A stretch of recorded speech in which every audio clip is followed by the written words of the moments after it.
There are places in the ancient world where history survives as stone monuments, royal inscriptions, and stories carved into walls that were meant to last. But there are also places where the record narrows into thin fragments, objects created without explanation, stored without context, and carried forward only because someone placed them in a box, sealed a room, or set them aside for reasons that no document now preserves. The Library of Ashurbanipal is known for its thousands of tablets copied by trained scribes.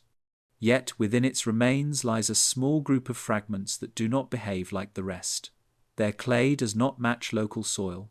Their lines resemble texts from distant cities. Their diagrams belong to no recognized system.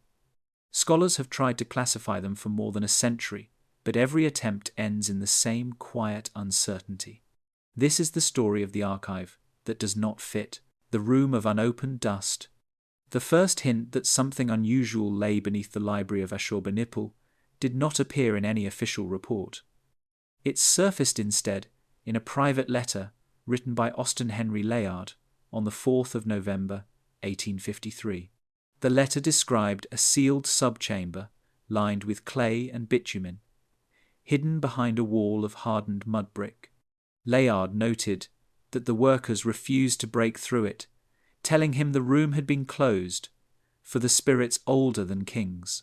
His words carried no excitement, only a quiet uncertainty, as if he could not decide whether he had found a forgotten archive or something left untouched for a reason. The letter remained unknown to the public for decades, stored in a private collection in Worcestershire until its rediscovery in the early 20th century. In the official excavation reports, the library appears orderly. More than 30,000 tablets were catalogued.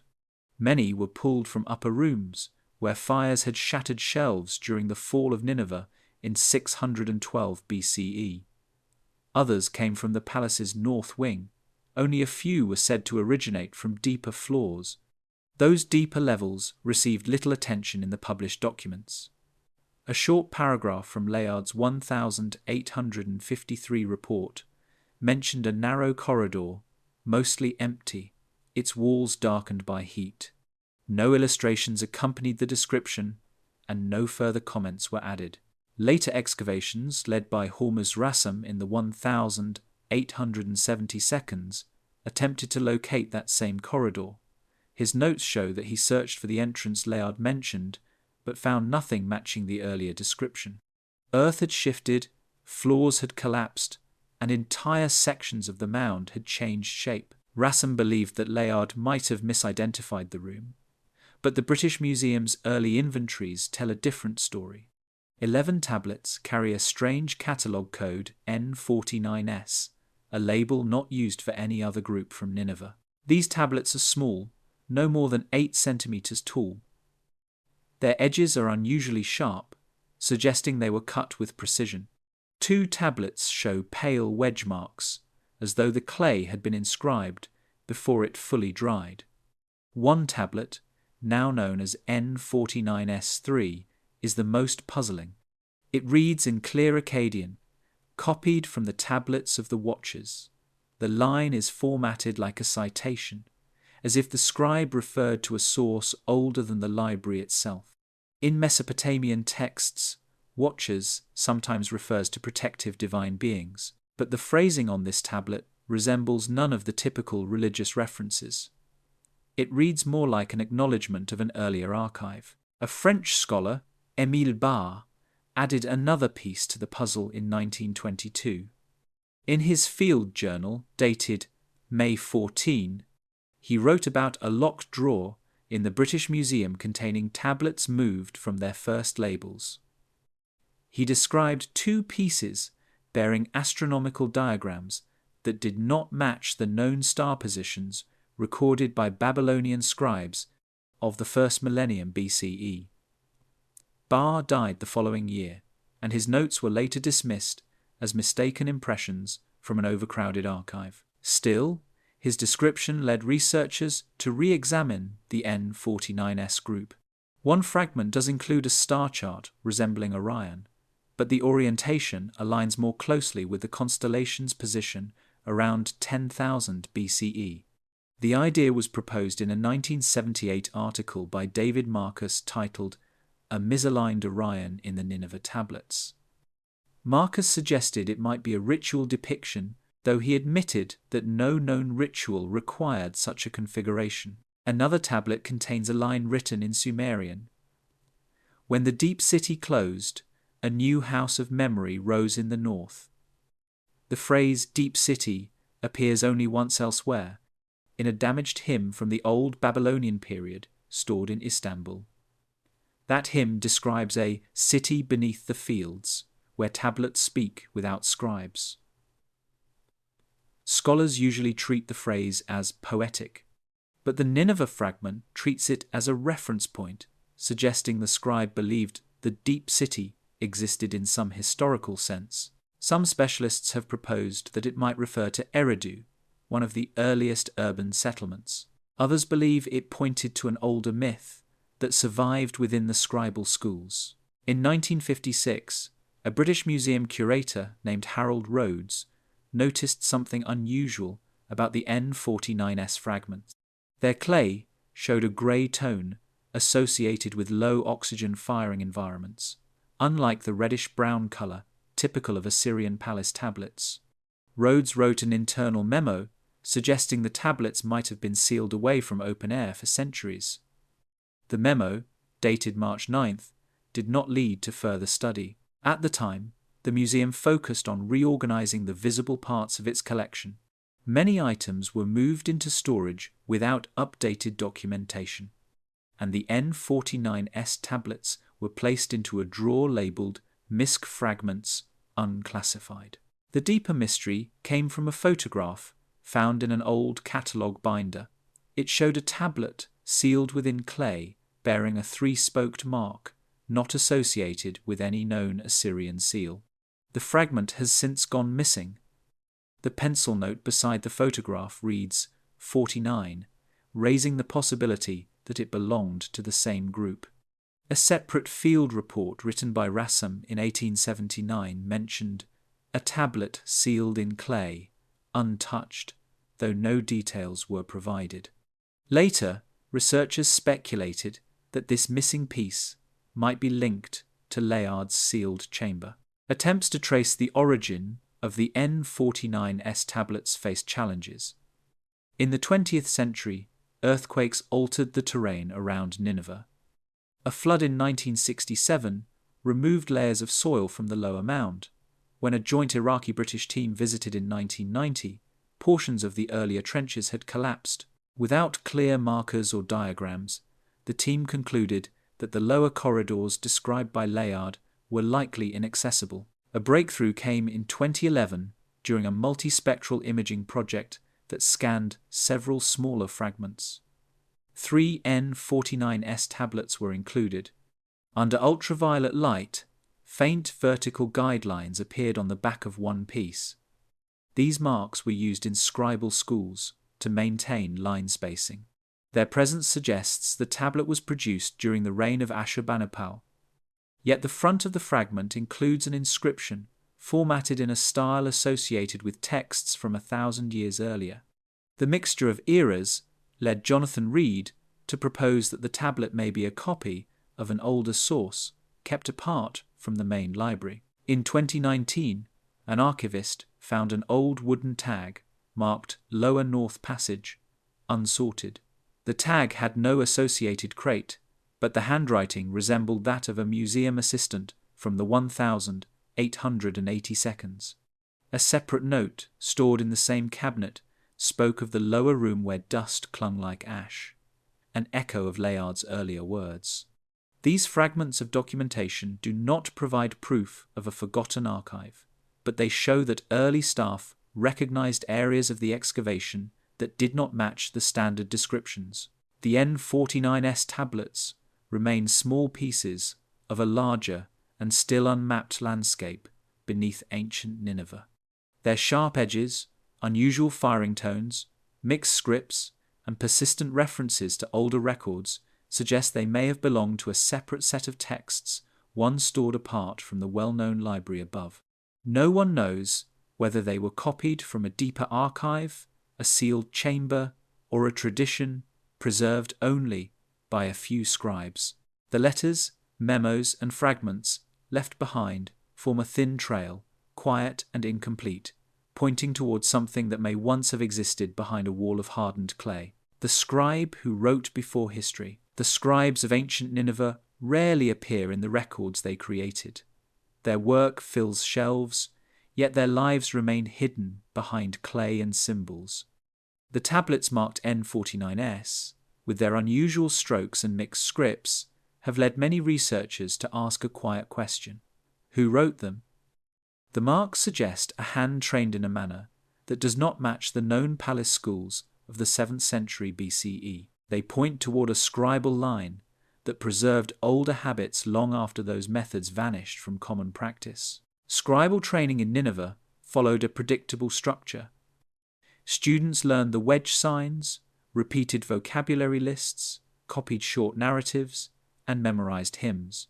Tablets recovered from schoolrooms describe daily routines in simple terms. One tablet, labeled K5923, outlines a schedule of copying exercises for young apprentices. It mentions lists of animals, metals, plants, and land names. It also states that advanced students copied writings from before kings. This phrase appears in only a few surviving records, and scholars still argue whether it refers to myths or to older archives. The N49S tablets resemble none of the common training pieces mentioned in the tablet. Their lines are narrow, the spacing strict, and the shapes more delicate than typical palace work. One unusual feature appears on the backs of several N49S fragments. Under angled light, faint vertical guide rails emerge. These rails were used in older scribal traditions, especially in southern Mesopotamian schools during the Old Babylonian period. They kept the text tightly aligned. The method fell out of use in later centuries and was rarely seen in the Assyrian royal scriptoria. The presence of these rails suggests that the scribe who created the N49S pieces learned from a tradition that preserved very old formatting rules. The clay mixture adds another layer. Standard Assyrian tablets contained straw or crushed pottery to strengthen the material. The N49S tablets contain fine silt mixed with a trace of gypsum, a recipe more common in southern temple archives. This composition may mean the scribe brought his training from the south, or that he copied an older tablet that used such clay. Either possibility raises questions about how the fragment came to rest inside the library. A letter, written by a junior scribe named Nabu Dan in 647 BCE, offers a rare glimpse into the complexity of the scribal world. In his complaint to a supervisor, he wrote, "The signs are old, and their order is strange." His note suggests that certain materials assigned to him were so old he could barely read them. This letter proves that not all tablets circulating in the palace scriptoria matched the standard training students received. Some texts belong to older traditions that only senior scribes understood. The N49S fragments may belong to this category pieces, passed quietly from hand to hand, copied only by those with enough familiarity to interpret them. The mixed script found on the tablets deepens the mystery. One fragment contains Sumerian phrases inserted into Akkadian text without the typical spacing or indicators. Most Assyrian scribes separated languages clearly. They used Sumerian for hymns or ritual lines, and Akkadian for administrative entries. The blending on the N49S tablet resembles bilingual ritual texts recovered from Sippar, dated around 1800 BCE. Those Sippar pieces came from a temple archive, not a royal library. They were used for ceremonies or for instruction within priestly families. If the N49S texts mirror that pattern, they may have been copied from ritual tablets brought to Nineveh during the empire's campaigns in the south. Ashurbanipal took pride in gathering ancient writings. His inscriptions mention that he searched for texts of the ancients. Several surviving records confirm that soldiers transported archives from conquered cities. Most of these were integrated into the main library, yet a smaller category of texts appears in internal documents. One fragment, labelled K10,844, instructs the chief scribe to store certain items in the north room, where only the trusted may read. The contents of this room have never been identified. Some researchers believe it housed ritual materials or celestial diagrams. The reference to a northern chamber echoes decades-old notes in the British Museum mentioning a lower north passage.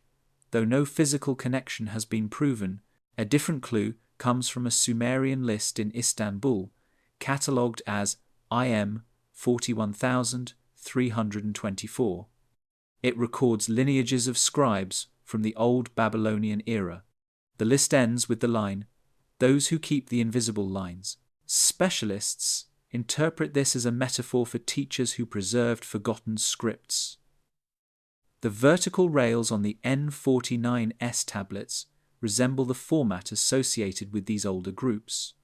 The term invisible lines may refer to the guidelines drawn on the back of tablets to keep the writing straight lines not meant to be seen by readers.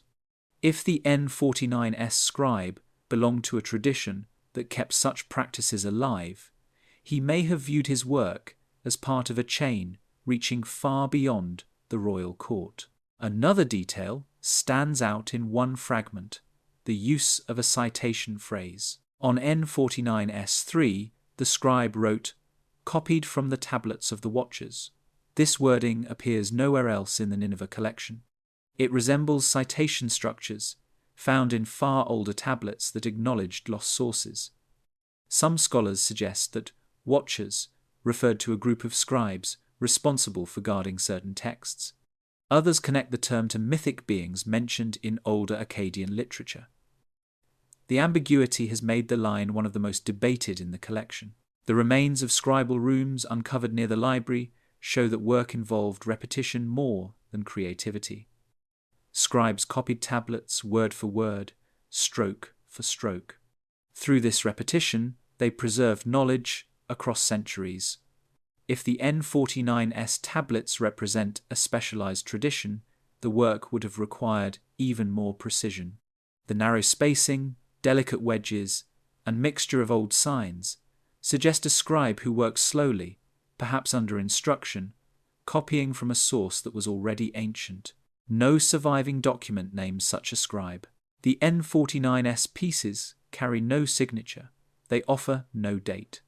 Yet their features point to a single hand that combined early Southern training, older formatting habits, and unusual content.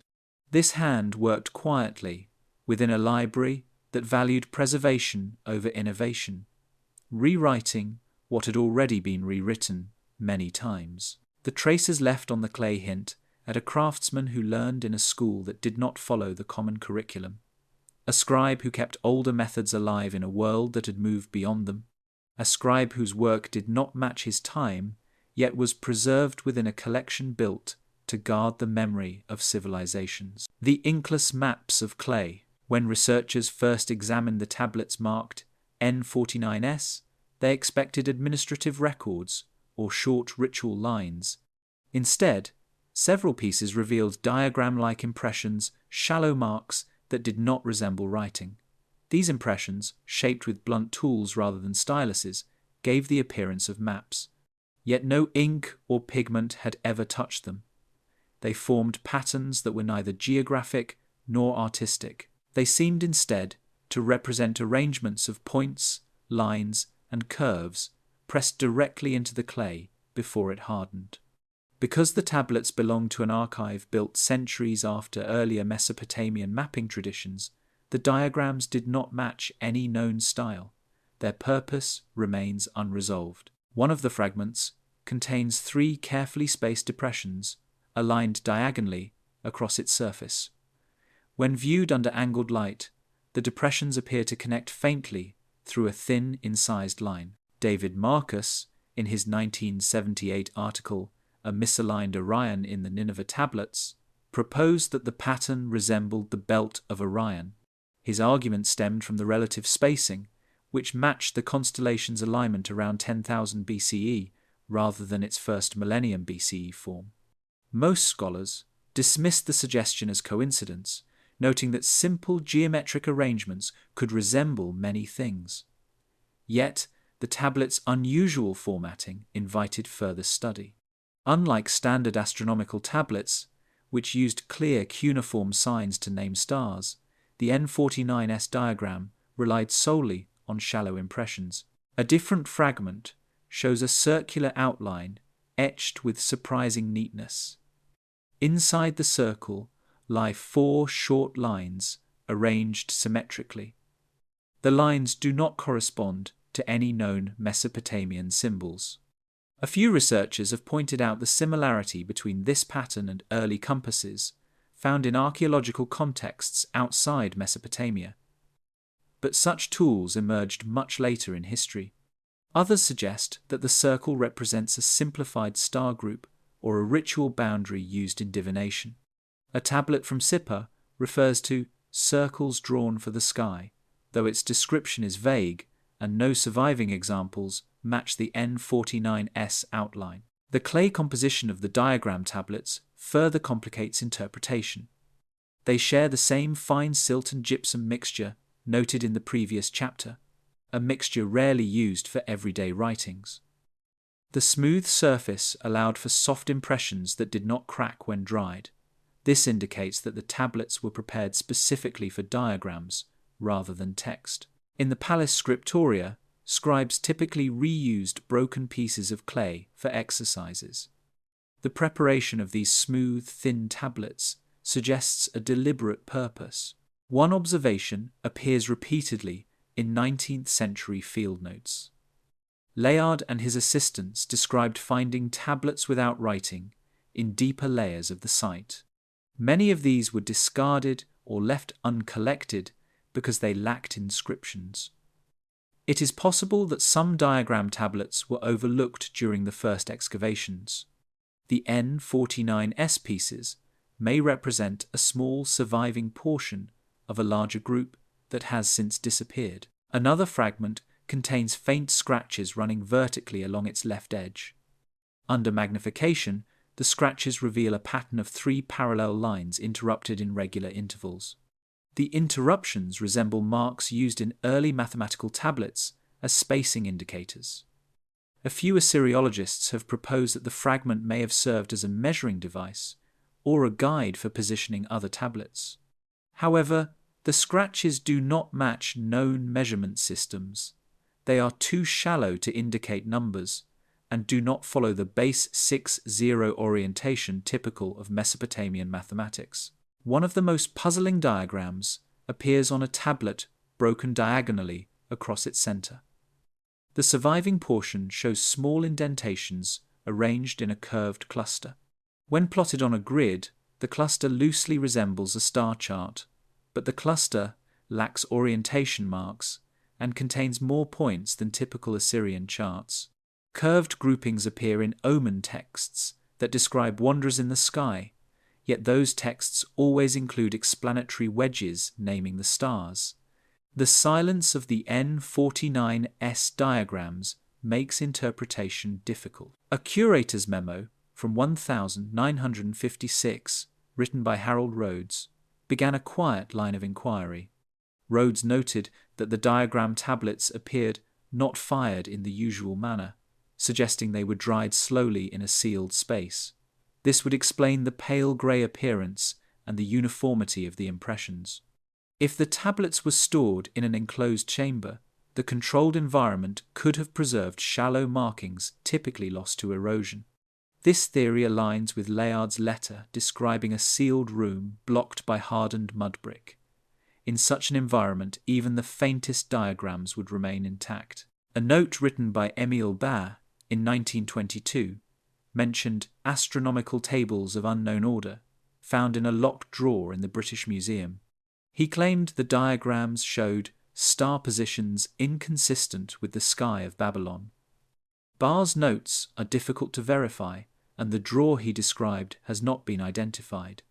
Yet his wording echoes the debate surrounding the N49S pieces. If Barre saw diagrams similar to the ones identified later, he may have encountered an earlier set of fragments now relocated or misplaced. The diagrams raise a question rarely addressed in standard scholarship. For whom were these tablets made? Many administrative tablets served officials. Ritual tablets served priests. Astronomical tablets served scholars tracking omens. But a cluster of diagram-only tablets, with no inscriptions, suggests a group trained to read patterns without textual guidance. This aligns with traditions recorded in older Sumerian school texts. One such text, housed in Istanbul and dated to the Old Babylonian period, states that advanced students learned the signs of the sky drawn without names. The purpose of this training remains unclear. It may have prepared them to identify celestial changes without reliance on written labels. Another clue comes from a damaged tablet listing scribal responsibilities in the palace. It assigns certain tasks to keepers of the quiet signs. The phrase appears nowhere else in the library. The word translated as quiet can also mean without voice or without words. If the scribes responsible for copying the N49S diagrams belonged to this group, they may have worked with pictorial or symbolic systems no longer recognized today. The diagrams do not present landscapes, city plans, or boundaries. They show relationships, spacing, alignment, orientation.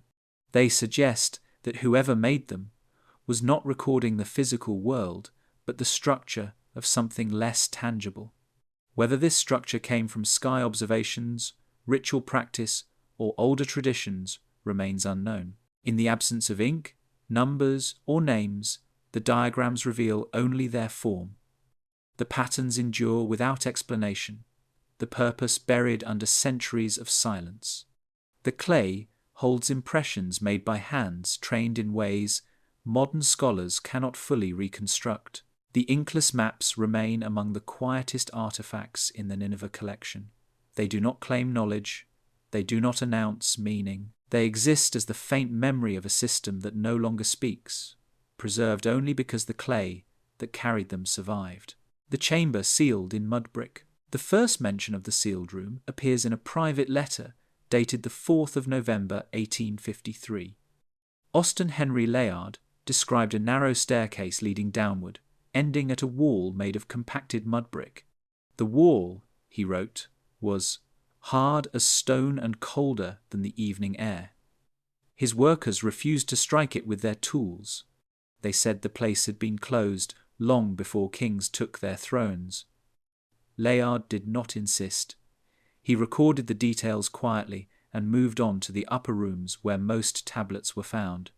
The official excavation reports excluded this note, leaving only the private letter to suggest that a deeper structure once existed beneath the Library of Ashurbanipal. The staircase he described has not been rediscovered. Later teams tried to locate it, but years of erosion changed the shape of the mound. When Hormuzd Rassam returned to the site in the 1872, he searched for the stairway using Layard's measurements. He recorded in his diary that the angles did not match the remaining architecture. The lines, he wrote, have shifted. Earthquakes, floods, and collapsed trenches reshaped the upper layers, making it unclear where Layard had stood when he drew his description. What survives from the early excavation period are scattered notes from assistants who observed the same anomaly. One, written by a worker named Salem on the 2nd of December 1853, refers to a narrow cold space below the main hall. Another, written by an unnamed assistant, describes dust as fine as ash drifting from a crack in the lower flooring. These notes were brief and never included in published reports. They remained in museum drawers, filed with supply lists and transport inventories. Their language is simple but consistent: a cold space, a blocked entrance, and a thin dust unlike the usual soil of the site. The composition of the wall described by Layard was unusual. Mud brick walls in Assyrian structures were typically reinforced with straw or crushed pottery. The wall he found contained neither. Instead, he wrote that it was packed clay mixed with bitumen, a combination used primarily for waterproofing. Bitumen rarely appeared deep inside administrative structures. It was used for outer foundations or canal linings. The presence of bitumen inside a sealed interior room raised questions about the room's purpose. Some later researchers suggested it might have been designed to control humidity or temperature. Temperature differences appear again in a short line written by Layard. The flame thinned. He noted that his lantern appeared to dim when he held it near the blocked doorway. A thinning flame usually indicates reduced oxygen, suggesting that the sealed chamber was airtight. An airtight structure would preserve clay tablets more effectively than open rooms. The idea that a controlled environment existed beneath the library has grown in scholarly discussions, although no physical proof remains. In 1956, a curator named Harold Rhodes proposed a quiet theory in an internal memo. After examining the grey tone of several N49S tablets, he suggested they might have been preserved in a low-oxygen chamber. He wrote that their firing pattern did not match known palace furnaces. Instead, the clay showed signs of having dried slowly in a sealed space. Rhodes did not link his memo to Layard's sealed room, but later researchers noticed the similarity. If the tablets had been stored in a chamber designed to regulate air, this could explain their survival in such delicate condition. A small clue emerged in 1963, when a partial floor plan from Layard's unpublished sketches appeared in a private archive. It showed a faint outline of a rectangle beneath the main library hall. The outline was not labelled, no stairway was drawn, and the walls were shown only as dotted lines. Some scholars believe Layard intended to mark the location of the sealed room, but hesitated to commit to its dimensions without further excavation. The sketch remains incomplete, offering only a suggestion that a buried structure existed. Later, excavations revealed deep burn layers across much of the site, remnants from the destruction of Nineveh in 612 BCE. These layers make it difficult to determine whether any sealed chamber survived the ancient fire. The bitumen that Layard described could have resisted heat, but most structures collapsed under the weight of the palace ruins. If the chamber existed, its remains may lie beneath debris too unstable to excavate safely. In 1990, a joint Iraqi-British team attempted to reach the levels described in 19th century notes. The team encountered thick, compacted soil and a large section of collapsed stone. Their report states that no accessible lower rooms were found beneath the main halls. The team did not dispute Layard's description. Instead, they noted that previous excavations may have destroyed access points. A collapsed trench from the early 20th century sits directly above the area where the sealed room might have been. There is also the question of the dust. Layard described it as ash-like. The notes of his assistants repeat the same word. Assyrian buildings contain dust from soil, plaster, and fired brick, but ash-like dust is uncommon unless associated with burned archives. Yet the sealed room, if airtight, should not have contained ash from the palace fire. This suggests the dust may have come from the surface of the mud brick itself as it aged, creating the fine drift mentioned in the notes. A fragment of a field report written by Rassam in 1879 adds a final detail. He wrote, "Found broken edge of lower chamber, very cold, no entrance." The report does not identify the chamber by name, but the description mirrors Layard's. If Rassam reached the same general area, he may have found the remains of the structure. The fragment ends abruptly, and no further records mention it. The sealed room remains a quiet presence in the history of the excavation. It appears only through private letters, incomplete floor plans, faint notes and observations recorded without expectation that they would matter. No official report confirms its existence. No modern survey has located it. Yet its impression persists, carried by consistent descriptions written decades apart. If it once held tablets, those tablets may have belonged to a controlled archive separate from the main library. If it once preserved diagrams, linguistic fragments, or early copies of much older texts, their absence today leaves only the traces recorded by those who briefly saw the doorway but never passed through it. The chamber, sealed in mud brick, stands at the edge of excavation history. It remains neither proven nor disproven, existing only in the thin space between written memory and lost structure, faint but persistent in the quiet record of Nineveh. The 11 tablets with no place in the catalogue. The tablets that now carry the designation N49S do not appear in the earliest British Museum inventories. Their numbering emerged later, added in pencil by an archivist whose name remains unknown. The first clear record of the group is a short list on a loose sheet dated 1881. The sheet contains 11 entries, each described only as small fragment, unusual. No measurements, translations, or find locations accompany the list. The sheet was filed with broken storage labels and remained unnoticed until the mid-20th century. Because early field documentation is incomplete, the tablets entered the catalogue silently, without the usual trail of excavation notes linking them to a specific room or trench. Each of the 11 tablets is roughly similar in size, measuring between 6 and 8 centimeters. The edges are sharply cut, suggesting intentional trimming rather than accidental breakage. This sets them apart from the majority of Nineveh fragments, which often show irregular edges shaped by collapse and fire. Tablet N49S1 and N49S2 display the pale wedge marks noted by several researchers. The text on each is brief, containing only a few lines. Their script combines signs from different periods, an uncommon feature within the standardized practice of the palace. The most curious tablet, N49S3, includes the line, "copied from the tablets of the watchers." The phrase is placed at the bottom of the fragment, separated slightly from the main text. Its placement resembles citation formulas found in early 2nd millennium tablets. The scribe did not clarify the identity of the watchers, leaving scholars to interpret the phrase based on context that no longer survives. The tablets that follow in the group deviate further from standard patterns.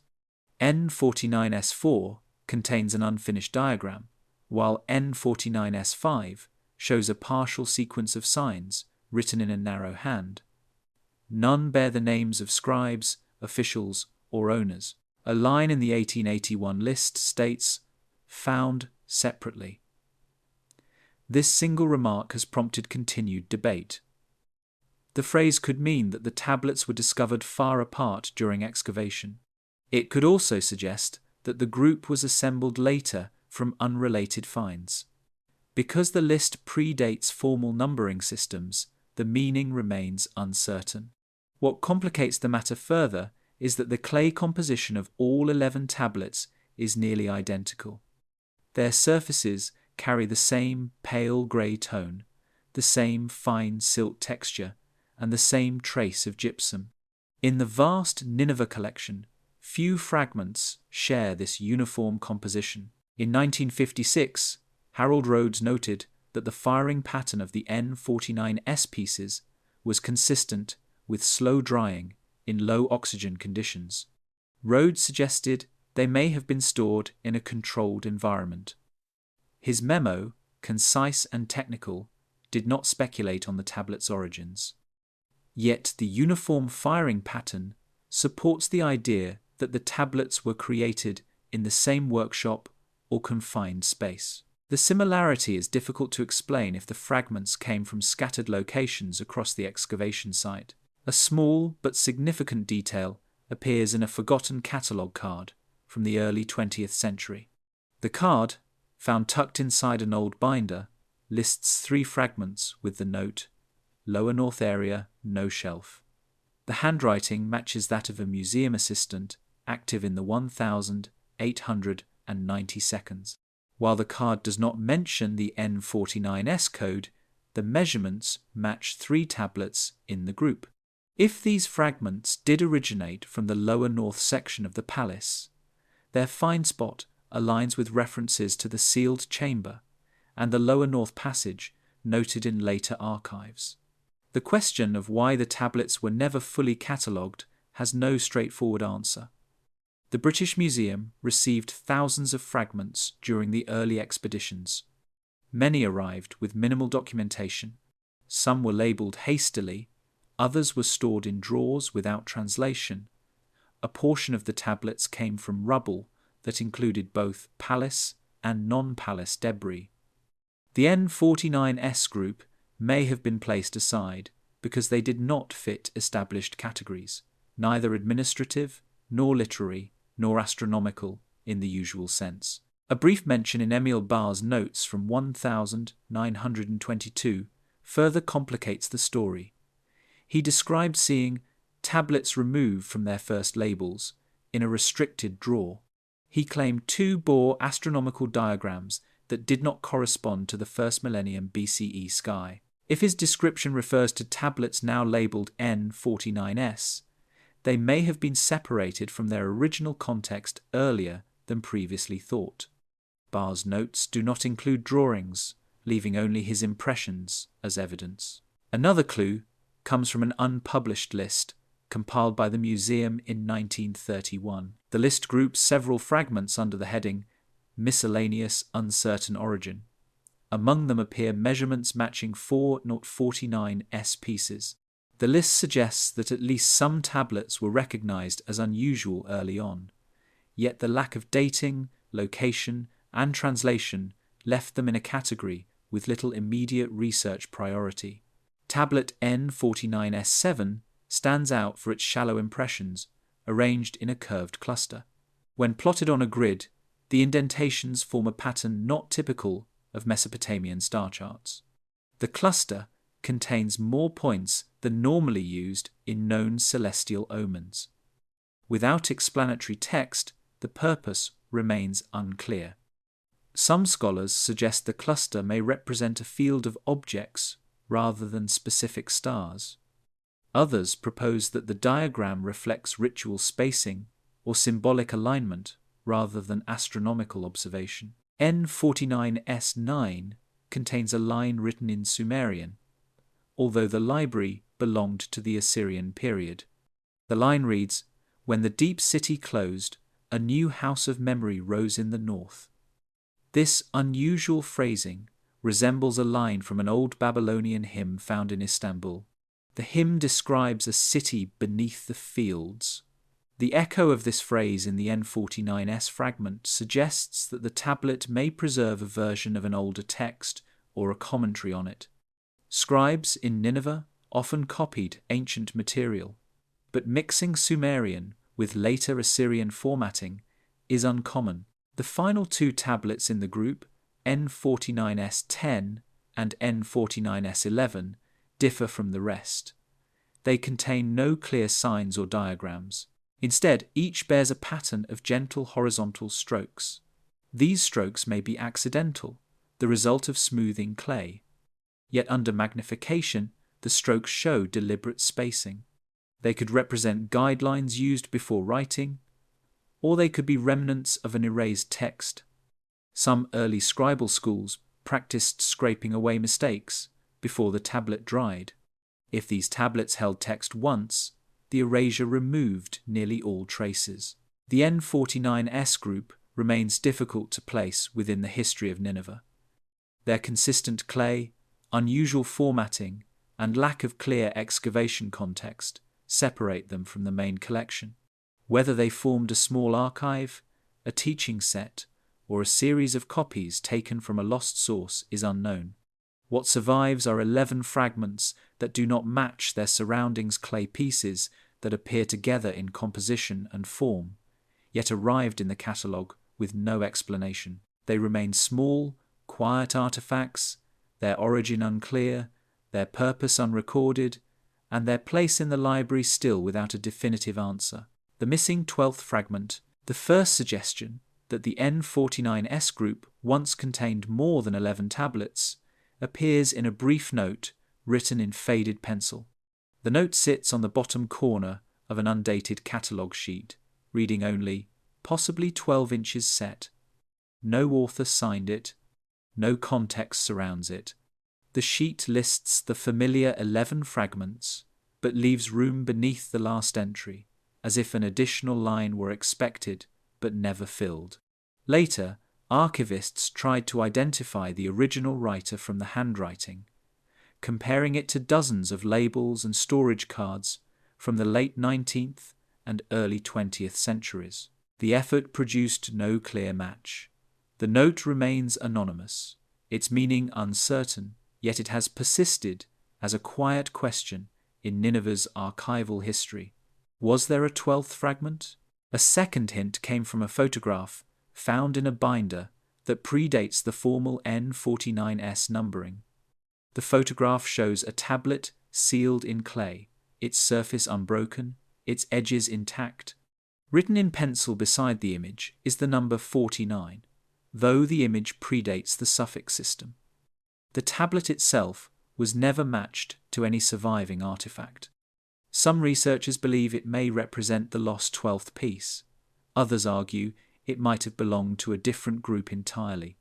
The photograph, slightly blurred and taken under poor lighting, is the only surviving record of an object whose current location is unknown. In a report from 1879, Hormuzd Rassam wrote, "Recovered fragment with an unusual seal, unopened." The seal he described bore a 3-spoked mark not associated with any known Assyrian authority. The mention of a sealed tablet is noteworthy because no currently identified N49S piece carries an intact outer casing. Rassam did not describe its dimensions or content. The tablet he referenced could have been small, like the others in the group. It could also have been unrelated, but the phrase unopened has drawn attention, as sealed tablets often contained material considered sensitive, rare, or not intended for broad circulation. A letter written by Émile Barré in 1922 adds another piece to the puzzle. Barr claimed to have seen an additional fragment with signs unlike the rest in a locked drawer. He did not number the piece, nor did he produce a drawing. He simply noted that its markings did not match known Assyrian forms. Barré believed it had been separated from its original group. When later scholars examined the drawers he described, they found empty spaces where labels once sat, but no additional fragments. If the object Barr saw was a 12th N49S tablet, it has since been relocated or lost. The British Museum's internal inventories from the 1932 include an entry that complicates the matter further. One list groups 4 items under the code 49 newtons. This early attempt at numbering predates the modern system. The list mentions 3 thin tablets with impressions and 1 sealed piece, surface unclear. The measurements beside the 4th entry are missing. The list was later crossed out and replaced by the simpler N49S group of 11. It is unclear whether the sealed piece was reclassified, misplaced, or discarded as unidentifiable. No surviving tablet in the group matches the description. In 1956, Harold Rhodes examined several fragments from the Nineveh collection using newly installed ultraviolet lamps. His notes mention an unmarked thin shard with vertical guidelines like those of the N49 series. Rhodes wrote that the shard was filed with random palace fragments.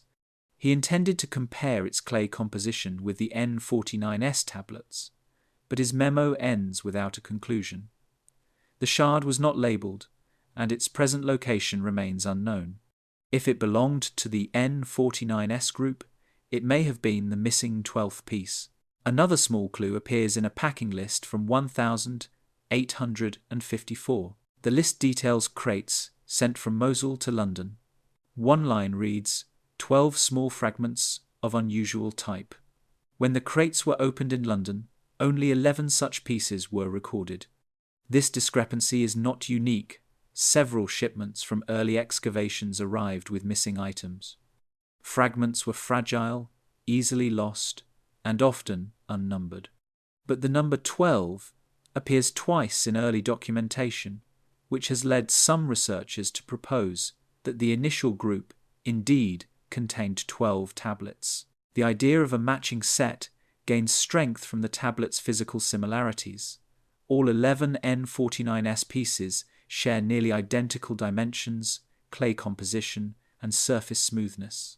Their consistent material suggests they were produced deliberately as a group rather than accumulated over time. If they were created together, the presence of a 12th piece becomes plausible. Sets of 12 appear in Mesopotamian traditions related to celestial cycles, ritual lists, and schematic diagrams. Whether the N49S group reflects such a structure is unclear, but the number would not be unusual in that context. The missing piece has been the subject of small, quiet searches by museum archivists over the past century. They examined drawers containing unsorted fragments, checked mislabeled boxes, and reviewed microfilm of old photographs. Several fragments were considered potential matches, but were ultimately dismissed due to differences in clay texture or stroke style. No confirmed candidate has emerged. The absence of the 12th fragment leaves open several possibilities. It may have been lost during transportation in the 1,850 seconds. It may have remained buried at Nineveh, never recovered during excavation. It may sit in a storage drawer under an unrelated tag. It may have been dismissed as unreadable and placed with broken shards. It may have belonged to an entirely different context, and the early notes may have grouped it incorrectly. What remains is the pattern suggested by the surviving pieces. The 11 tablets that exist today appear incomplete. Their sequences do not fully align. Their diagrams contain gaps. Their phrases hint at missing lines. Some fragments seem to refer to content that no longer appears in any known piece. These silent indicators create the impression that something once accompanied them, something now absent. The missing 12th fragment has no image, no translation, no catalogue number. It is known only through faint notes, ambiguous references, and mismatched lists. Its story is carried not by its own presence, but by the spaces visible in the tablets that remain. The N49S group endures as an incomplete circle, with one piece unaccounted for. Whether it once existed as part of the set cannot be confirmed, yet its shadow persists quietly at the edge of the archive, suggested by numbers, lists, and the structure of the pieces themselves, the copies that should not match. When scholars first began translating the N49S fragments, they noticed that several lines resembled passages found in tablets from cities far from Nineveh. These similarities were not broad themes or shared myths. They were near identical sequences of sign-specific arrangements, spacing patterns, and rare grammatical constructions. Under normal circumstances, such matches would indicate copying from a known text, but the tablets in question came from archives separated by centuries, regions, and scribal traditions. This raised a quiet question. How could fragments from Nineveh mirror texts, preserved in places where Assyria never held direct administrative control? One of the clearest examples involves a short sequence from N49S5. The line reads, "The measure between the watchers is kept in silence." The phrasing appears almost word for word on a tablet excavated at Sippar, dated roughly to 1,800 BCE, more than 1,000 years before Ashurbanipal's library. The Sippar piece belongs to a ritual list, not a narrative.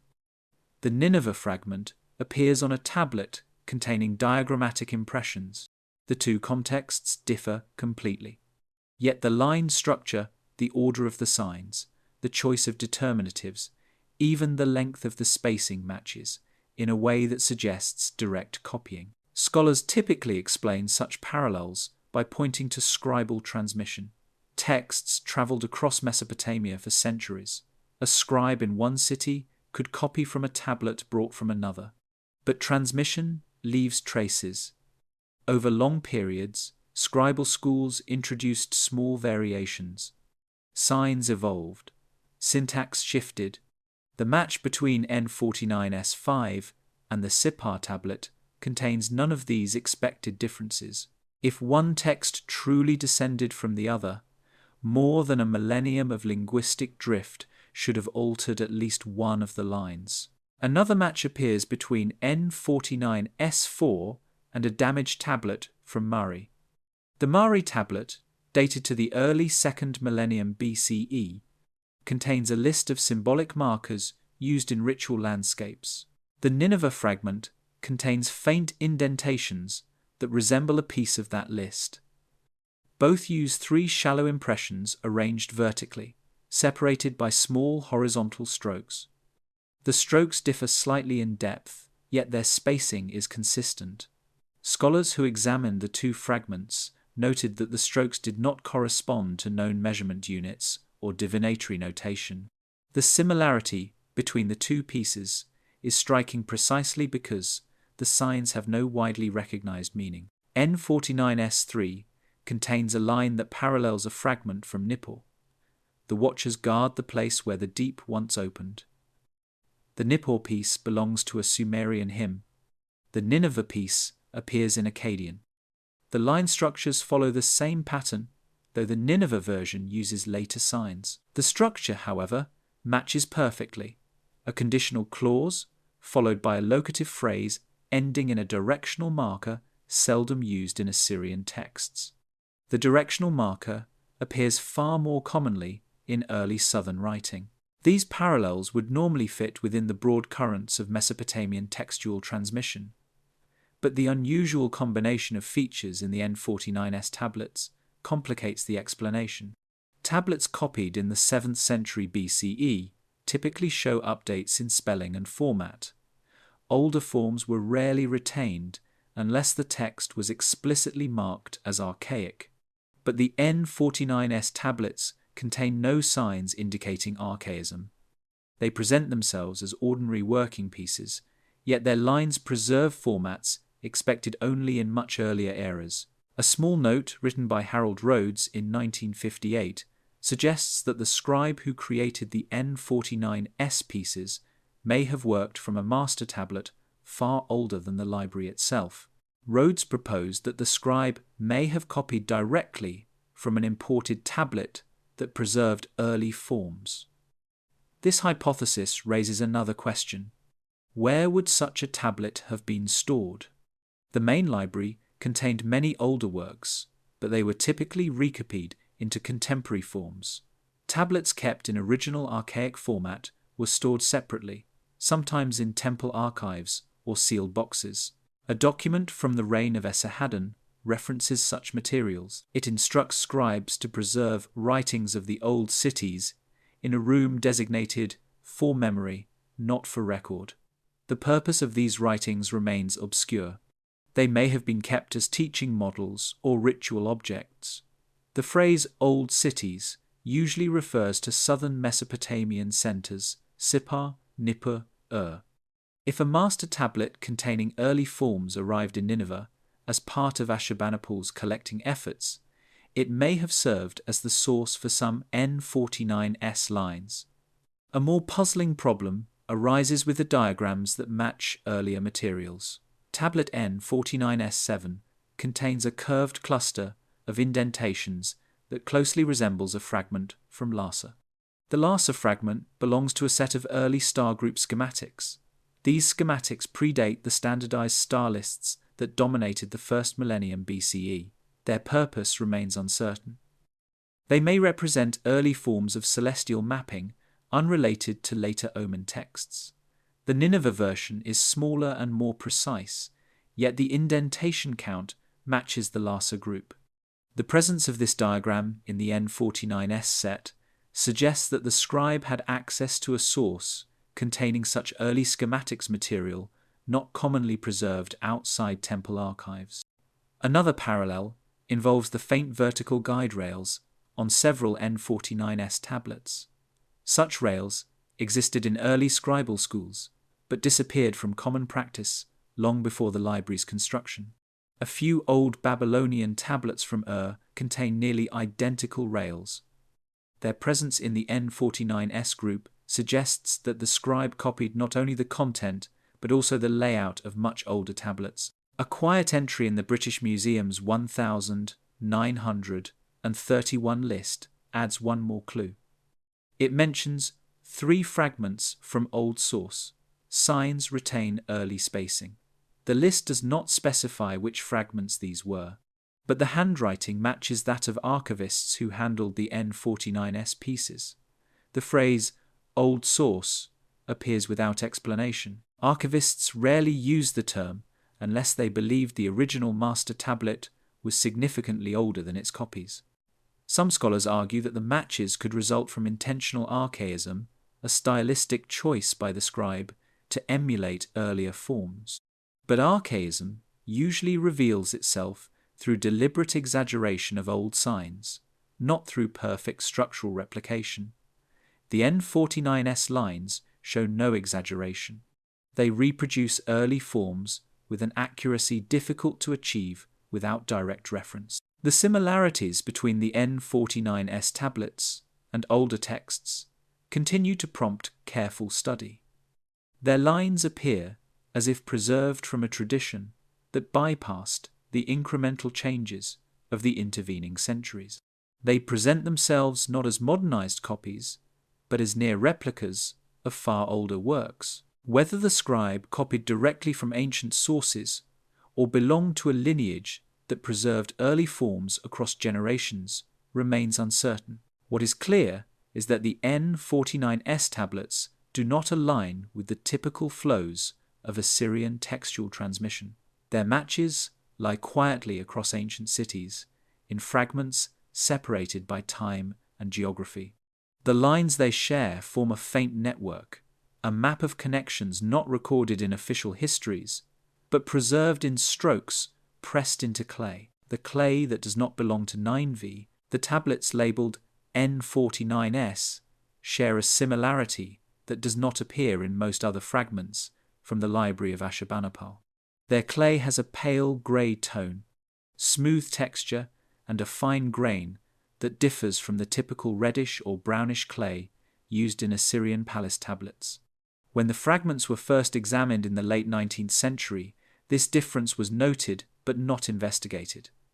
Clay variation was common among tablets transported from other cities, but modern analysis, performed gradually over the course of the 20th century, has shown that the N49S group contains material not native to the region around Nineveh. A small report written in 1937 by a museum technician named Charles Merrick was the first to state this observation clearly.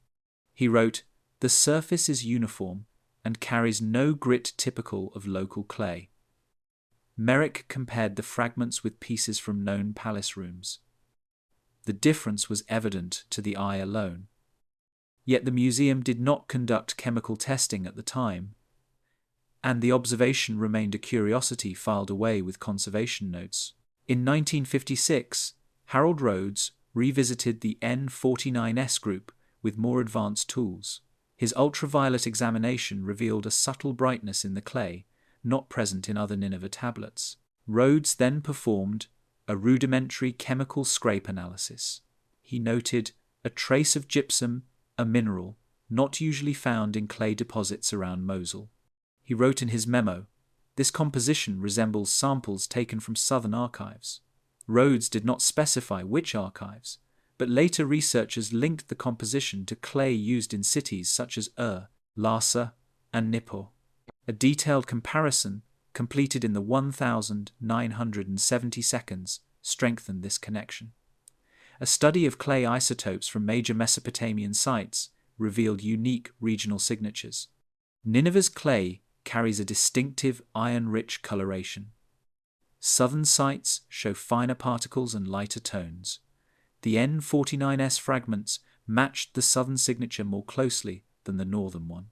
This finding suggested that the tablets, or the clay used to make them, originated many hundreds of kilometers from Nineveh. One question immediately followed. Were the tablets created in the south and transported north, or were they made in Nineveh using imported clay? Both possibilities present difficulties. Transporting raw clay was unusual. Archives usually transported finished tablets, not materials. Scribes in Assyria used local clay for daily work, even when copying southern texts. The use of imported material implies unusual circumstances or a deliberate choice. A clue appears in a fragmentary letter from the reign of Ashurbanipal. The letter, written by a royal scribe, mentions the arrival of raw materials from the south, intended for a project described only as the work of the old writing. The phrase has prompted speculation.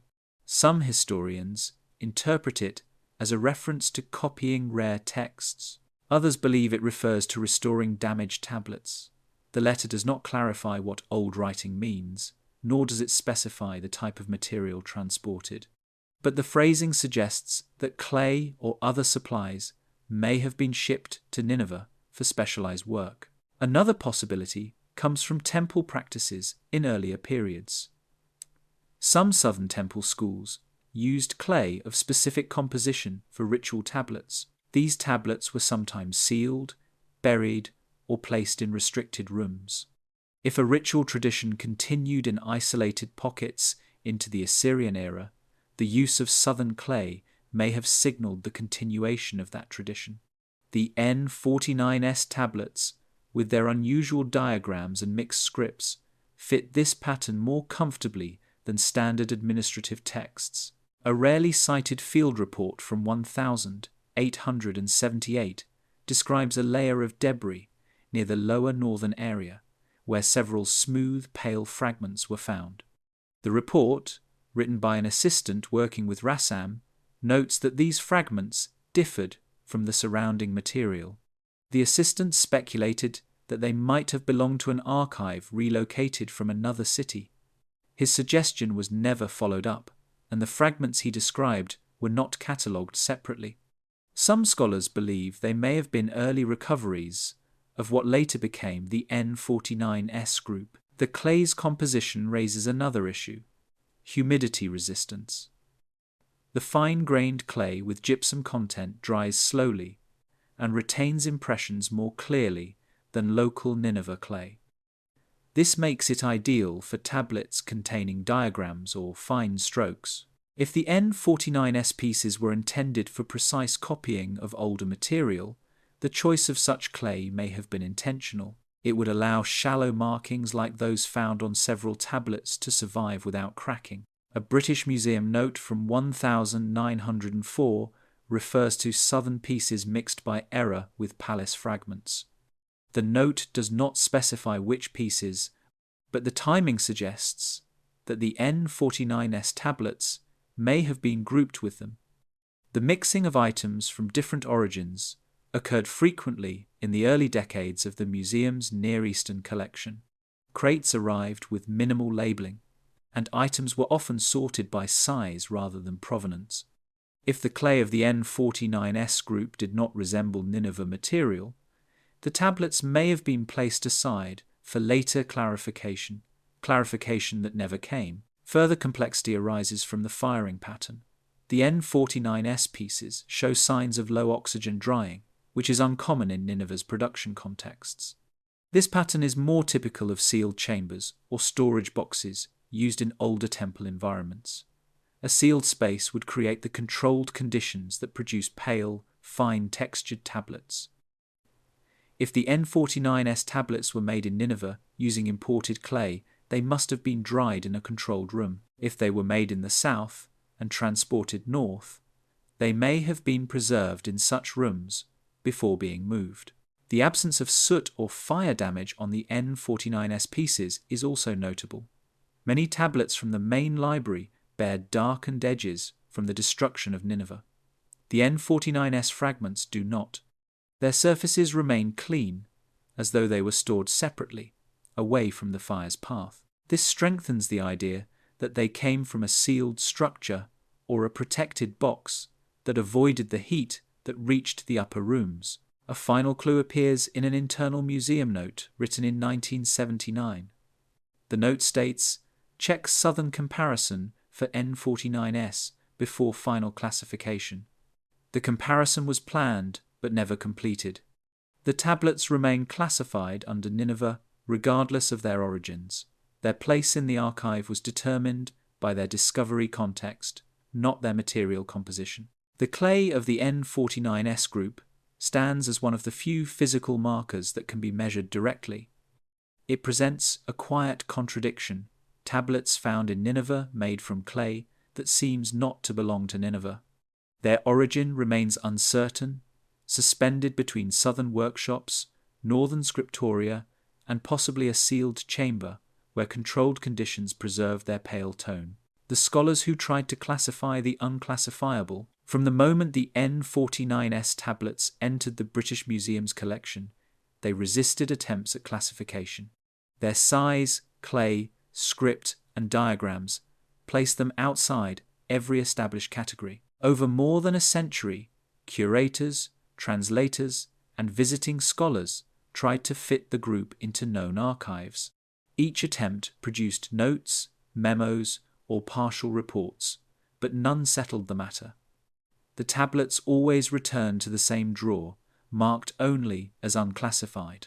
The earliest attempt came in 1883, when a junior curator named Leonard Winter tried to assign the tablets to a specific room within the Library of Ashurbanipal.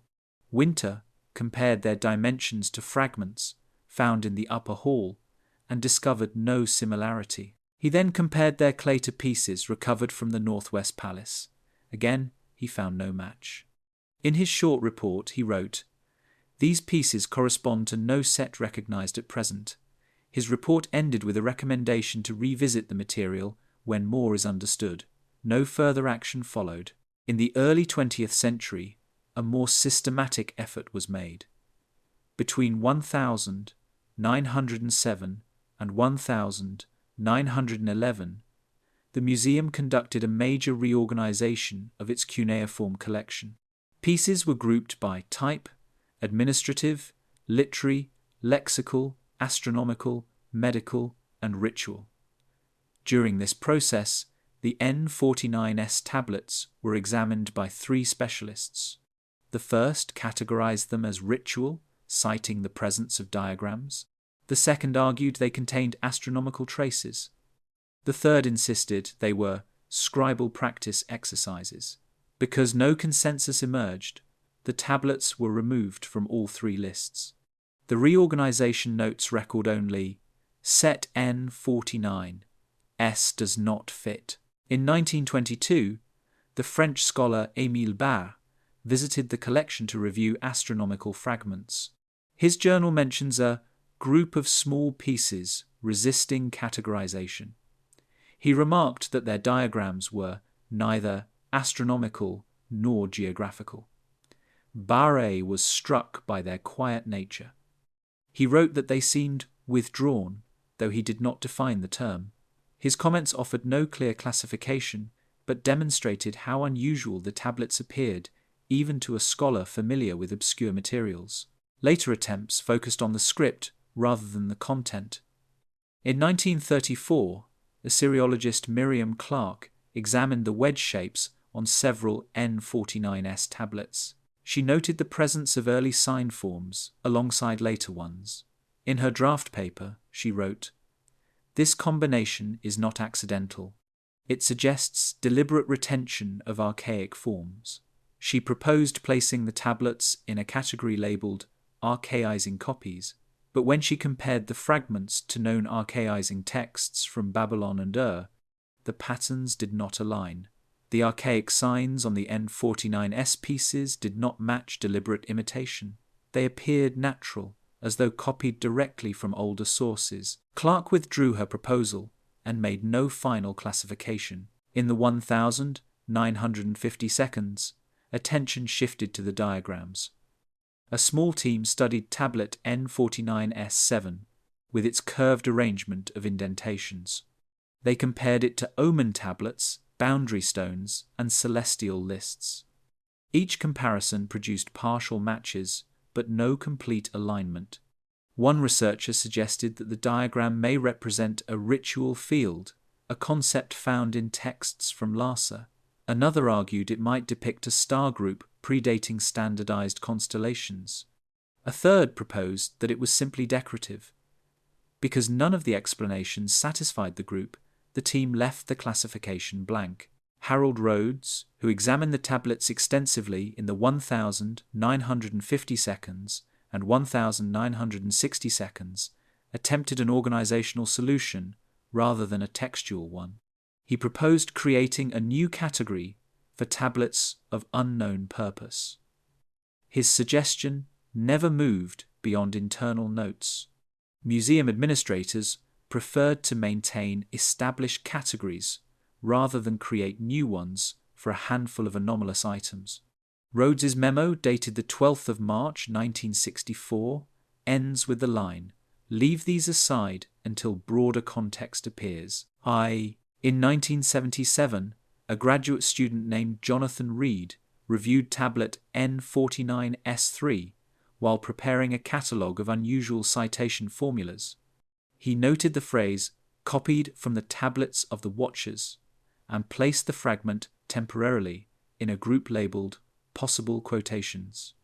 His supervisor objected, noting that the tablet lacked the typical structure of quotation texts. Reed removed it and added a short remark, "placement uncertain." During the 1,980 seconds, chemical analysis of the clay brought new attempts at classification. Researchers compared the N49S material to clay from other regions. The match with southern Mesopotamian clay led one team to suggest relocating the tablets from the Nineveh catalogue entirely, but reclassification required firm evidence of provenance, which the tablets lacked. Without excavation records, the museum could not officially assign them to any site other than Nineveh. The reclassification effort faded quietly. In 1991, a joint Iraqi-British project revisited the matter. The team reviewed every known record of the tablets, from the earliest pencil notes to the latest conservation reports. They attempted to reconstruct a chain of custody. Their final summary reads, "The path of these pieces into the collection cannot be established." Because provenance could not be traced, classification remained impossible. Through the 1,990 seconds and early 2000s, various specialists returned to the tablets. Some proposed identifying them as esoteric scribal exercises. Others suggested they were drafts for lost works. Still others argued they might represent an unrecognized genre. Each proposal met the same obstacle: lack of comparable examples. Without parallels, classification remained speculative. The museum's digital catalogue, updated in the early 2010 seconds, preserved this ambiguity. The N49S tablets appear under a simple heading: Fragmentary clay tablets, content uncertain. The catalogue notes include details about size, composition, and technical features, but omit any attempt at categorization. The entry includes a remark from a curator written in 2014. These fragments resist placement. Across more than a century, scholars approached the N49S group from every direction: script, language, composition, context, and diagram. Each approach revealed part of the picture, but never enough to assign the tablets a home. They remained suspended between categories, too unusual for one group, too incomplete for another. The result is not confusion, but quiet endurance. The tablets sit where they have always sat, outside the frameworks used to understand the rest of the library. The N49S group has become a silent fixture of the archive, shaping no narratives and fitting no patterns. Their classification remains unwritten, their place undefined, their meaning unanchored in any formal category. The diagram with no known language. Among the 11 N49S fragments, one tablet stands apart from the others. It is the smallest piece in the group, measuring just under 6 centimeters in height. Its surface is smooth, pale, and unusually even. Unlike the other fragments, which contain wedges, indentations, or faint guide rails, this tablet carries a diagram whose marks cannot be connected to any known script, map, or celestial chart. The tablet has no catalogue nickname, only its number N49S8, but researchers often refer to it simply as the quiet piece. The diagram consists of 3 elements. The first is a single curved line that arcs across the upper portion of the clay. The line is shallow, almost hesitant, as though the stylus barely touched the surface. The second element is a cluster of 7 small impressions arranged beneath the arc. These impressions vary slightly in depth, but maintain a consistent spacing. The third element is a short vertical stroke placed to the right, separate from the cluster with no connecting lines. The earliest mention of this tablet appears in an 1884 note written by assistant curator Robert Finch. He described it as a decorative pattern on an unfinished tablet. Finch assumed the marks were practice strokes and moved on. His note did not include measurements or further analysis. The fragment was placed with miscellaneous pieces until later researchers reconnected it with the developing N49S list. In 1921, Émile Barré examined the piece and wrote in his journal that it contained marks unlike signs but too deliberate to be random. Barré compared the arc to a half circle used in certain ritual diagrams, but the resemblance was limited. He proposed that the impressions might represent stars, yet their arrangement did not match any constellation recognized in Mesopotamian astronomy. Barré's entry ends with a short sentence. This one declines to speak. The question of whether the diagram belonged to a known writing system was addressed again in 1936, when Assyriologist Miriam Clark reviewed rare sign tablets from various archives. She identified several marks across the region: proto-cuneiform, early pictographs, and non-standard notations, but none matched the curved stroke on N49S8. She wrote that the line lacked the angular quality of cuneiform and the symbolic weight of pictographs. Its shape appeared functional, but not linguistic.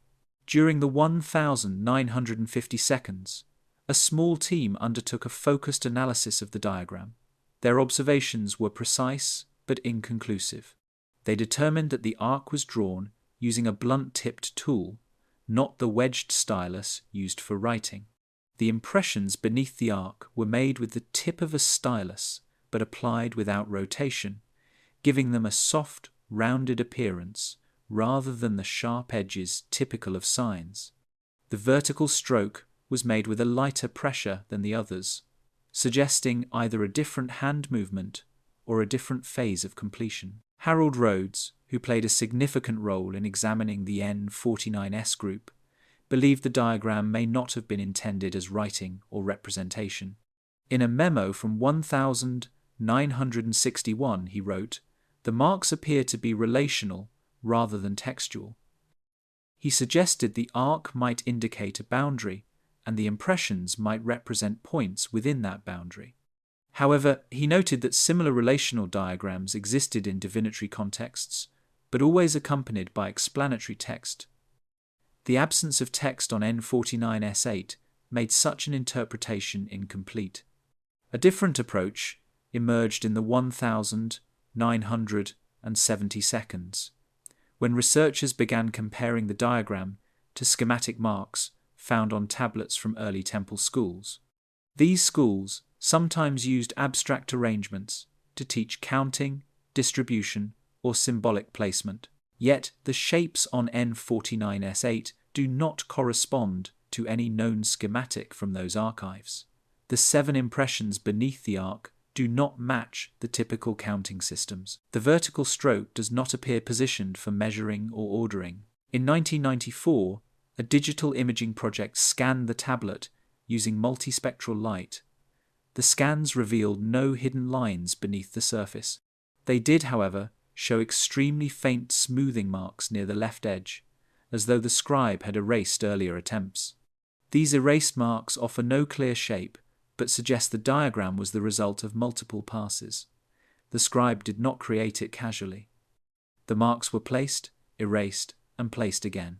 The clay composition of N49S8 also matches the southern signature noted in previous chapters, fine silt with traced gypsum. This connects the fragment to traditions outside Nineveh. Several tablets from early southern archives contain simple diagrams associated with ritual breath, shadow movement, or water flow. These diagrams were rarely standardized and often appear only once in surviving collections. Some consist of curves and dots, yet the forms on N49S8 do not align precisely with any example. A museum note from 2002 offers a quiet observation. After examining the piece with colleagues, curator Anne Whitburn wrote, "This fragment seems to belong to a system no longer preserved." She did not propose a classification or meaning. The note was filed with the tablet's conservation record, not with its transliteration file. Her observation reflects a tone repeated across decades of reports' acceptance of the tablet's ambiguity. The fragment has attracted speculative interpretations, but none have gained traction. A few researchers suggested that the arc may represent a horizon line, with the impressions indicating positions above or below it. Others proposed that the arc may depict movement. Still others believed the impressions were symbolic markers, unrelated to astronomy, geography, or writing. Each proposal lacked supporting parallels in other tablets. The most consistent observation across all studies is that the diagram was not accidental. The spacing of the impressions is too regular, the arc is too smooth, the vertical stroke is too deliberate. Yet the purpose remains unanchored. It resembles no known language, no established system of notation, and no recognized form of mapping. It stands in a space between representation and abstraction, carrying marks that appear meaningful but lack an identifiable frame of reference. N49S8 remains the least interpretable fragment in the set. It has no translation, it has no assigned genre. It offers only a pattern, an arc, 7 impressions, and a stroke marks made by a hand following rules that remain beyond modern understanding. The diagram endures as a quiet object, preserving a form that cannot currently be read. The archivists who noted what they were not allowed to catalogue. Throughout the history of the N49S tablets, the most revealing observations have not come from formal reports. They appear instead in marginal notes, pencil marks on old slips, fragments of correspondence, and private journals. These quiet traces come from archivists and assistants who worked around the edges of the official catalogue. Many sensed that the N49S group did not fit existing categories, but institutional guidelines prevented them from assigning the tablets to new ones. Their notes, unofficial, tentative, sometimes incomplete, form a scattered record of what could never be formally acknowledged. The earliest such note is a faint pencil mark written on a storage card from the 1880 seconds. The card lists 3 small tablets and carries the comment, "Not for display." Most tablets received similar labels when damaged or unclear, but the card's handwriting matches that of a senior clerk known for precise classifications. His reluctance to display the fragments may reflect not their condition, but their lack of identifiable genre. He filed them in a drawer reserved for problematic material, a category that no longer exists in the modern archive. A second example comes from 1897, when an assistant named Samuel Green wrote a short line in a ledger. "These pieces disagree with their shelf." He did not elaborate. The phrase suggests that the tablets were placed in a location inconsistent with their nature. The ledger includes measurements of dozens of fragments, but excludes any detail about the N49S group. Green's comment stands alone, with no follow-up from supervisors. In 1909, the museum updated its internal classification rules. Curators were instructed to avoid creating new categories unless multiple tablets supported them. During this process, a staff member named Elise Hart underlined the N49S entries in a draft catalogue and added a margin note. Unplaceable. Review later. Her instruction was never executed. When the catalogue was finalised, the underlining disappeared and the tablets were assigned to a general, miscellaneous section. Private journals offer more candid remarks. In 1916, archivist Harold Mann wrote that a small set of fragments behaves strangely, referring to their mixing of old and new signs. Mann believed the tablets came from an archive separate from the main library, but did not know how to justify this within formal classification. He noted that supervisors discouraged speculative assignments, urging staff to preserve existing frameworks. Mann left the tablets in their drawer and moved to another project. In 1926, when Emil Barr visited the museum, an anonymous staff member wrote in the margin of a meeting note, "Barre noticed the quiet tablets." The phrase hints that the tablets were already known internally as unusual objects. Another margin note from the same year reads, "Revisit when time permits," though the revisit never occurred. Several notes from the 1930 seconds suggest that archivists handled the N49S tablets with more attention than their formal records imply. A 1932 inventory draft includes a crossed-out line. Group may originate from older store. The correction was likely made during routine catalogue consolidation, which discouraged speculative origins. Archivists were expected to assign pieces to their known excavation site unless clear evidence indicated otherwise.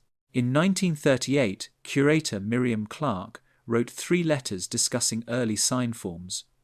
In one, she mentioned a set of tablets that preserves a structure not supported by museum categories. She did not name the group, but her description matches the features of N49. Clark noted that the tablets refuse classification, a phrase echoed by later researchers. By the 1950 seconds, classification rules had become stricter. Items could not be reassigned to new groups without excavation context. This policy created tension for archivists who recognized anomalies but lacked permission to adjust catalogue entries. In 1954, an internal memo warned staff against using informal labels or private terms in descriptions. Yet small handwritten notes continued to appear on storage cards, often in corners or on the backs of tags. One such note from 1958 reads simply, "These are not ours," with an arrow pointing to the N49S drawer. During the period when Harold Rhodes examined the tablets, additional marginalia accumulated. On a folder cover, an unknown hand wrote, "Leave in current place until sequence known." On another sheet, someone added, "These defy grouping." These remarks were never incorporated into official records. They remained informal reflections passed quietly between staff. In 1967, after a fire in one of the storage areas, archivist Ruth Connors created new labels for damaged boxes. Her notebook includes a line stating, "Fragments with no firm origin shelve carefully." Underneath, she listed 3 measurements that match N49S tablets. She included no category name, suggesting she avoided assigning one. By the 1980 seconds, digital cataloguing began. Archivists were instructed to enter only verified information. Many earlier marginal notes could not be transferred into the digital system because they contained interpretation rather than proven data. As a result, the digital entries for the N49S tablets appear plain listing only size, clay type, and condition. Yet, behind these sterile descriptions lie decades of private observations that never passed into the official record. In 1999, staff member Daniel Foster wrote a personal note after examining the tablets for conservation. It reads, "These pieces point to something, but nothing in the catalogue allows for that direction." Foster did not expand on what direction meant, His note remained in his personal binder, later deposited informally into the museum archives. Another piece of marginalia comes from 2003. A trainee archivist marked the N49S drawer with a small triangle, an internal symbol indicating review needed. Senior staff removed the mark during a routine audit, noting that the tablets would not be reclassified. The symbol was erased, leaving no visible trace except a faint indentation on the drawer label. The most recent private observation dates to 2018, when a curator reviewing conservation records wrote in a margin, "Still uncertain after all measures." These remain apart.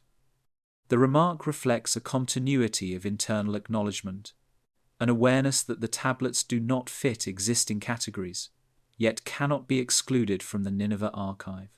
Across 140 years, archivists have recorded their uncertainty quietly.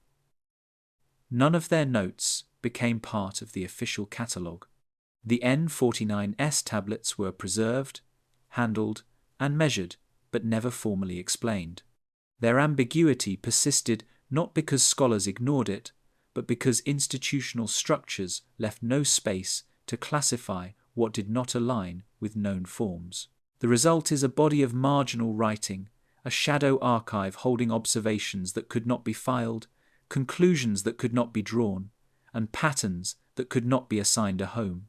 It is within these private traces that the tablet's strange presence is most visible, the archive that ends in silence. The N49S tablets have been studied for more than a century, yet their traces do not lead outward into a broader system. They taper instead into a quiet absence. Each attempt to connect them to a known archive, genre, or tradition reaches a point where evidence no longer continues. What remains is not a broken narrative, but a gradual fading of context. The tablets appear, persist, and remain without extending into any confirmed network of related material. The first sign of this quiet boundary appears in the reports written immediately after their excavation. Most fragments from the Library of Ashurbanipal carry references to their find spots, room numbers, trench lines, or approximate coordinates. The N49S tablets do not. Their earliest mentions record only the year, not the context. When later scholars attempted to reconstruct their discovery location, they found no matching field sketches or packing lists. The fragments enter the record without spatial anchors. In the decades that followed, researchers searched for parallels in other collections. They examined tablets from northern Assyria, southern Babylonia, western Syria, and eastern Iran. They reviewed materials stored in museums in Istanbul, Paris, Berlin, and Chicago. Some fragments contained vague similarities, an unusual sign here, a curved line there, but none matched the N49S group closely enough to establish lineage. The tablets remained singular, without a verified parent or sibling. This absence continued in linguistic studies. Scholars compared the wedge shapes, spacing, and sign order to known dialects of Akkadian and Sumerian. The tablets did not fit comfortably in either category. They contained early forms along with later ones, but not in any pattern recognized as deliberate archaism. The mixing appeared natural, yet not inherited from any specific school. The tablets seemed to carry features from differing periods, without belonging securely to any of them. The diagrams offered no clearer path. Curved impressions, vertical strokes, and small clusters of dots exist across Mesopotamian archives, but always within systems that explain them: lexical lists, star charts, divinatory tablets, boundary markers, or ritual instructions. The N49S diagrams do not align with these systems. They resemble fragments of lost categories, pieces of a scheme that has not survived in other collections. Without parallels, the diagrams cannot be mapped to known functions. Attempts to date the fragments through clay composition also reached limits. The chemical signature points south, but the forms mirror northern scribal habits. This duality suggests movement, but the path remains invisible. No written record describes southern ritual tablets transported to Nineveh for copying. No catalogue mentions a sealed box containing older materials. The clay indicates origin, but not journey. Institutional records likewise offer no firm trail. For more than a century, archivists documented their observations quietly, often in pencil, often in margins. These notes reveal recognition of the tablet's distinct nature.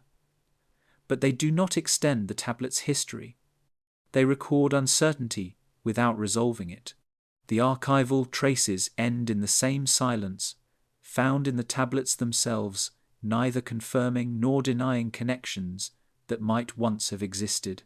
The boxes in which the tablets were stored over time also provide no deeper insight. Early storage crates frequently mixed unrelated fragments. When curators reorganized them decades later, many pieces lost their initial placement sequence. Even if the N49S tablets were originally grouped with related objects, the evidence would have dispersed. Their present grouping reflects museum decisions, not ancient arrangements. In 1974, an internal museum review attempted to identify sets of tablets with incomplete provenances. The reviewers examined lists, tags, and accession books. Their summary noted only that the N49S group lacked sufficient contextual markers for reclassification. The review did not identify missing pieces or associated items. No reference emerged to a larger body of tablets sharing similar clay, signs, or diagrams. The group remained isolated. A later effort in 2006 examined the possibility that the N49S tablets belonged to a now lost shelf or box within the original Nineveh library. The team reviewed excavation charts and cross-referenced them with shipment logs. They found discrepancies in several crates, but none linked specifically to tablets with similar features. The review concluded that any original arrangement was unrecoverable. Digital cataloguing, introduced in the early 21st century, further highlighted the limits of the tablet's traceability. When museum staff attempted to categorize them using metadata fields genre, provenance, function, script, they discovered that nearly all fields required the entry uncertain. The digital system captured this uncertainty with a kind of stark clarity. Every known field ended in a blank space. Over the years, several researchers proposed that the N49S group may represent remnants of a small, undocumented archive. But archives require structure repetition of forms, consistent sign usage, predictable content types. The N49S tablets share no such system. They resemble a collection of fragments from a tradition whose structure cannot be reconstructed from the surviving pieces. Without additional material, the archive remains hypothetical. The tablet's survival is also unusual. Most delicate fragments from the destruction layers of Nineveh bear signs of heat, pressure, or damage. The N49S tablets do not. Their surfaces are smooth, edges intact, impressions clean. They appear to have been stored separately, perhaps protected from the collapse that affected other rooms. But no sealed box or wall cavity associated with them has been documented. Their preservation is noted but unexplained. In the late 2010 seconds, a conversation among curators revisited the question of creating a separate category for tablets of uncertain type. The suggestion was considered but later dismissed. The museum elected to maintain established structures. The N49S group remained in its long-standing drawer unchanged. The final trace of the tablet's history lies not in their content, but in the steady acknowledgement of their limits. Researchers have measured them, scanned them, compared them, and reviewed them. Their features have been described with precision. Their anomalies have been documented carefully. Yet none of this extends beyond description. The tablets remain as they were found unresolved, unclassified, and set apart. The archive surrounding them ends quietly, No additional pieces continue the patterns. No missing companions have been identified. No external documents provide better context. The trail does not lead outward. It narrows, softens, and fades into stillness. The N49S fragments remain where they have long rested, carrying marks whose systems cannot yet be named, preserving forms that cannot be placed, and holding a silence that reflects the limits of what the surviving evidence can show. The N49S tablets remain preserved but unresolved, resting where they have rested for more than a century. Their surfaces hold marks that do not belong to familiar systems, and their composition hints at journeys no record describes. Scholars have examined their shapes, their clay, and their faint diagrams, yet each path of inquiry reaches a point where the evidence becomes quiet. The tablets continue to sit in their drawer, unchanged, carrying the same unanswered details that first drew attention to them. Their presence becomes a reminder that not every fragment of the ancient world can be placed, and not every pattern aligns with the structures we know. As research continues, these pieces remain available for new eyes, new methods, and new attempts to understand what they preserve. If you wish to explore more hidden histories and quiet mysteries like this, consider liking the video, subscribing, and joining us for future chapters.